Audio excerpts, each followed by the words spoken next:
Bonjour à tous. Je sais, ça fait presque 2 mois que j'ai pas fait de vidéo sur la partie publique, hein, parce que bien évidemment sur Visiflix, ça enchaîne. Il y a 5 minutes, je vous mens pas, je me suis dit: «Tiens, qu'est-ce que je pourrais faire comme vidéo?» Et j'ai une petite idée, un truc qui me traîne dans la tête depuis longtemps, pour expliquer peut-être à des constructeurs, donc peut-être que cette vidéo s'adresse à des constructeurs finalement, quels seront les 5 critères pour qu'une caméra soit une caméra de cinéma. Bon, allez, j'envoie le générique parce qu'il y a pas mal de choses à dire.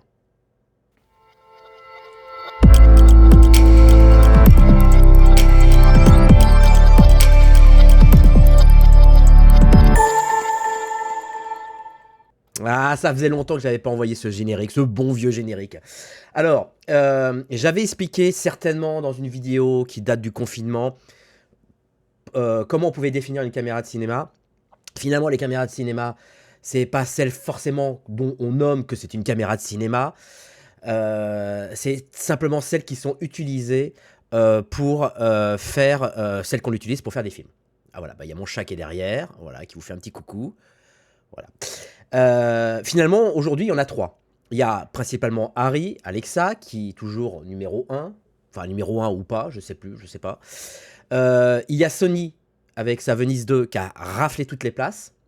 Et il y a Red, qui est un peu le petit dernier, qui étaient pourtant les premiers, mais finalement qui sont les derniers, parce que visiblement, on ne sait pas trop ce qu'ils veulent. Voilà.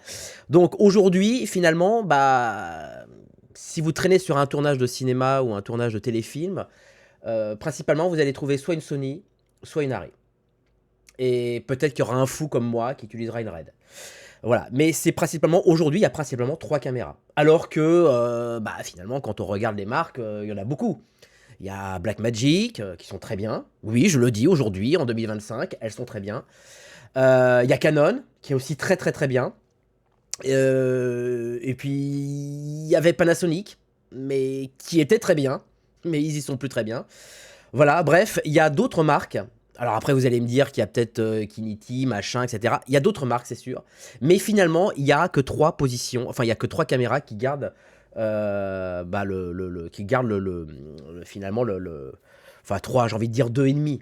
On va dire 2,5, parce que Red, très franchement, je ne sais plus qui tourne aujourd'hui, peut-être les Américains, mais en France, c'est principalement de l'Arri, Alexa et Sony. Donc finalement, je me suis dit, tiens, ça serait intéressant qu'on fasse quels sont les 5 critères pour que ta caméra soit éventuellement une caméra qui soit dans le top 3 ou dans le top de 5 des caméras de cinéma. Ah voilà. Donc on va commencer par du top le plus évident au numéro le plus surprenant. Voilà. Donc je vais nommer le numéro 5. Voilà, 5. On va parler du codec. Voilà. Il faut bien évidemment que cette caméra ait un codec puissant. Voilà. Et qui soit surtout, alors pas forcément en RAW, enfin c'est bien l'euro, mais c'est pas forcément une obligation. Mais c'est bien que l'euro soit là parce que finalement, quand on a beaucoup d'argent sur un film et qu'on sait plus où le mettre, bah généralement ça c'est un critère qui passe, quoi. C'est-à-dire qu'on veut dire bon on va tourner en RAW. Voilà. Donc un des codecs c'est que effectivement on puisse tourner en RAW et que ça soit du minimum 12 bits. Voilà, il faut pas que ça descende en dessous. C'est impossible, puisque le DCP, c'est-à-dire le cinéma, le Digital Cine Package, c'est le format, le conteneur qui permet de diffuser dans les salles de cinéma, est en format 12 bits. Donc c'est sûr que si on tourne en 10 bits ou en 8 bits, ça serait quand même un peu dommage. Il y aurait peut-être une rupture du chaîne de froid. Donc il faut un codec puissant, 12 bits, 444, bien évidemment minimum, et surtout, attention, un codec qui soit compatible i6. C'est-à-dire que bah, lorsqu'on tourne en i6, parfois il y a des codecs, bah, enfin quand on fait, pardon, pas quand on tourne en i6, quand on fait de la post-production i6, parfois on s'aperçoit que le codec il a du mal à suivre, quoi.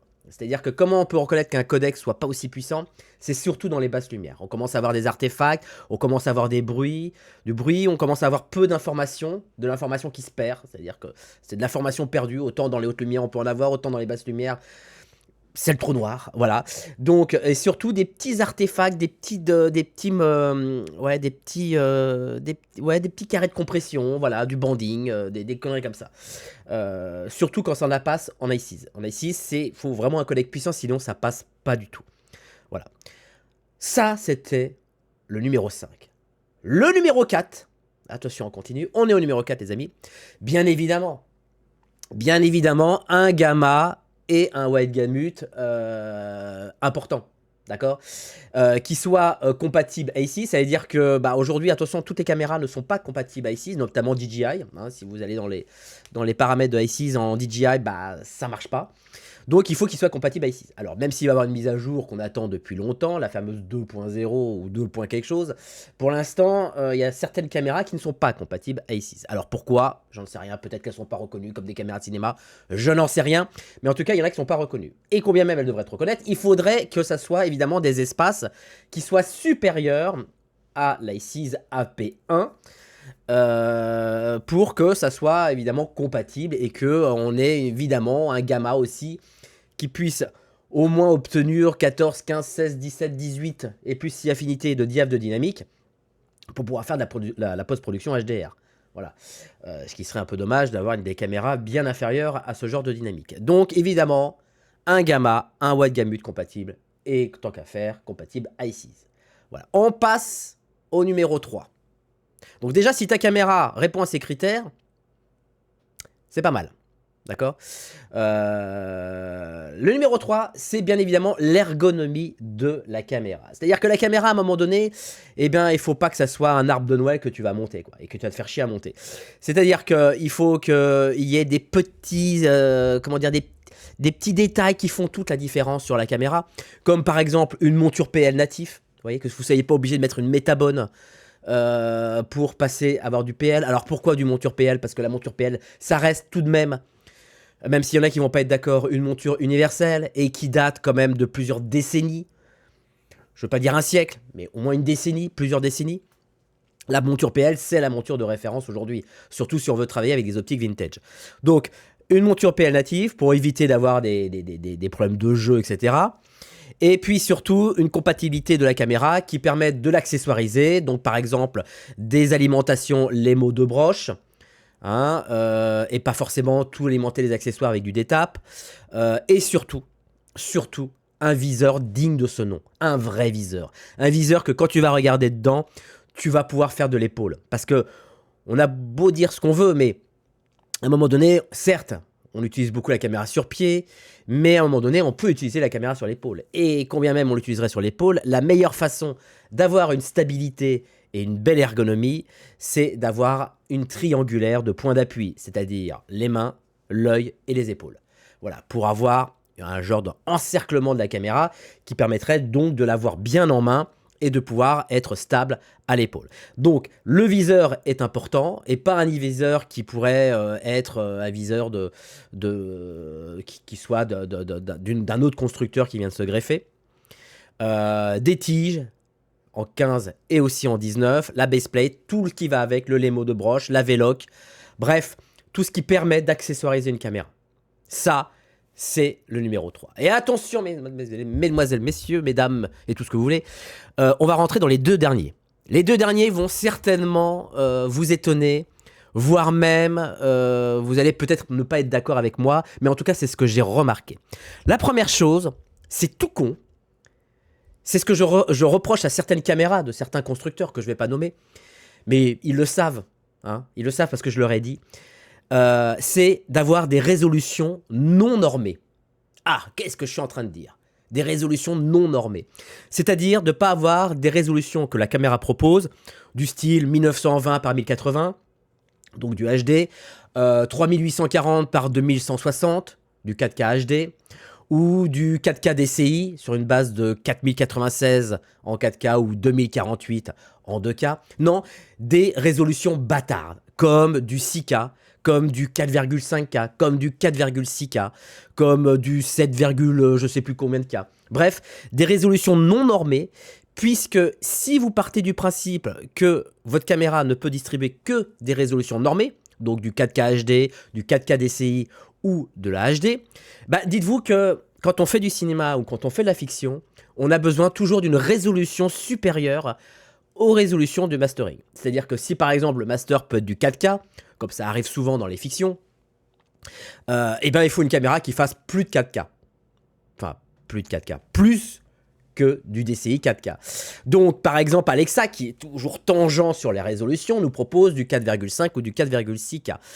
On a toujours besoin d'une résolution plus supérieure. Pourquoi? Parce que déjà, quand on tourne toujours avec une réserve. Une réserve qui est de l'ordre de 10-15%, qui permet d'avoir une réserve. C'est tout con, mais de pouvoir élargir un plan quand on a envie.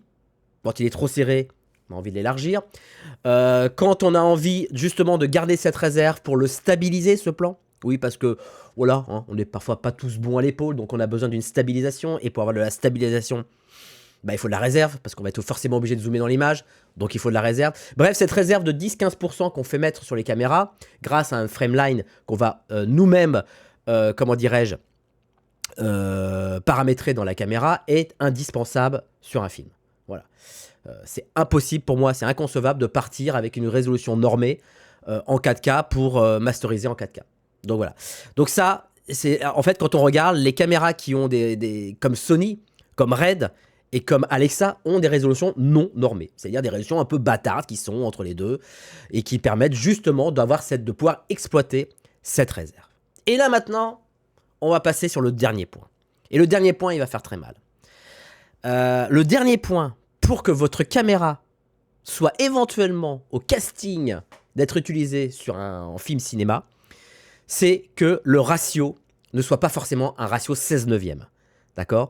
Le meilleur ratio qui fonctionne, l'open gate, c'est-à-dire la totalité du capteur lorsqu'on le prend, ce qui fonctionne en ce moment, c'est le 3,5. Le 3,5 est un ratio qui est ultra utile. Donc le 3,5, c'est-à-dire qu'on est sur un ratio qui va de 1,55 à 1,45 en fonction des caméras. Pourquoi ce ratio est très utile? Parce que déjà, et ça Alexa l'ont parfaitement compris, parce qu'on peut être amené en fiction à se partager l'idée de se dire qu'on tourne en sphérique ou on tourne en anamorphique. Si on tourne en sphérique, on sait qu'on doit être en résolution soit 1,78, soit 1,85, soit 2,39. Évidemment, éventuellement, si vous faites du 2,39 sphérique, et il n'y a pas de mal à en faire pour le cinéma, hein. Je vous rappelle que qualitativement, le 2,39 sphérique est meilleur que le 2,39 anamorphique. Ce qui n'était pas le cas avant en argentique. Bref, ce n'est pas le sujet de la vidéo. Mais en tout cas, il est important de pouvoir avoir des ratios, de pouvoir utiliser des ratios qui se situent généralement entre 2,39 et pouvoir aller jusqu'à 1,20. 1,20 qui est le ratio scope anamorphique qui, bien évidemment, si vous faites 1,20 x 2, vous arrivez à 2,40, voilà, donc 2,39, donc faire de l'anamorphique. Le problème, c'est que certaines caméras qui ont des ratios natifs du genre 16/9, lorsqu'on veut faire du scope, eh bien, on bouffe pas mal de capteurs. Enfin, je dirais, il y a pas mal de capteurs qui partent à la poubelle, hein, notamment sur les côtés. Ça part à la poubelle. On ne l'utilise pas, puisqu'on est sur des ratios de 1,20. C'est d'ailleurs pour ça, petite histoire, qu'ils ont inventé le fameux anamorphique avec des ratios 1,3. Parce que si vous faites 16/9 fois 1,3, eh bien vous tombez pas loin de 2,40. Voilà. Sauf que généralement, quand on veut faire de l'anamorphique, c'est parce qu'on aime ce petit côté un peu anamorphique, quoi. Et ce petit côté un peu anamorphique, eh bien, il fonctionne très bien sur des rapports de 2. Hein, des ratios, enfin non, pas des ratios, des rapports de 2 d'anamorphose. D'accord? Donc, c'est pour ça que les ratios qui sont de l'ordre de 1,50, autour de 1,50, est très utile. Parce que finalement, ce sont des ratios qui sont comment dirais-je, un peu le cul entre deux chaises, c'est-à-dire entre l'idée de pouvoir utiliser et exploiter du 1,20 et pourquoi pas utiliser du 1,85 dans l'autre sens. C'est-à-dire qu'à un moment donné, il n'y a pas que les côtés qui vont manger, il y a les côtés et éventuellement le haut et le bas de l'image qui vont manger en fonction d'eux. Et dans ce ratio d'open gate, donc un 55, à 45, eh bien, vous allez tailler vous-même, c'est ce que font les assistants, vont tailler eux-mêmes leur frameline, c'est-à-dire qu'ils vont découper, vous m'entendez, avec un frameline, ils vont utiliser principalement le ratio dont ils ont besoin. Voilà. Dans un capteur qui, lui, n'est pas un capteur, on va dire, normé. Voyez ? En fait, finalement, qu'est-ce qu'il faut ? Il faut que la caméra ne soit pas normée, ni dans son capteur, ni dans sa résolution, et ni dans son espace colorimétrique. Bah oui, parce que les espaces colorimétriques qui sont généralement des wide gamut et des gamma ne sont pas des gamma et des wide gamut qui sont normés. C'est pas du Rec 2020, ST 2084 ou du Rec 709, Rec 709. Vous voyez ? C'est toujours des choses, des espaces qui sont plus importants que finalement là où ça va se terminer. Et il faut que ça suive sur la résolution et surtout sur le ratio de l'image qui est indispensable à mon goût, à mon sens. Voilà, bah écoutez, petite vidéo comme ça, improvisée, j'espère que vous allez bien, j'espère que vous vous portez bien. Si vous avez envie de suivre beaucoup plus de vidéos, alors à ce sujet ou pas, n'hésitez pas à cliquer sur le bouton rejoindre pour rejoindre MiZiFlick. Je mets le bandeau, voilà, j'ai mis le bandeau. Je vous embrasse, bonne journée et surtout, profitez du printemps qui arrive et enfin de ce soleil qui pointe le bout de ses nez, tel un projecteur qui sort, enfin qui se pointe derrière une fenêtre, quoi. Bon, allez. Ciao.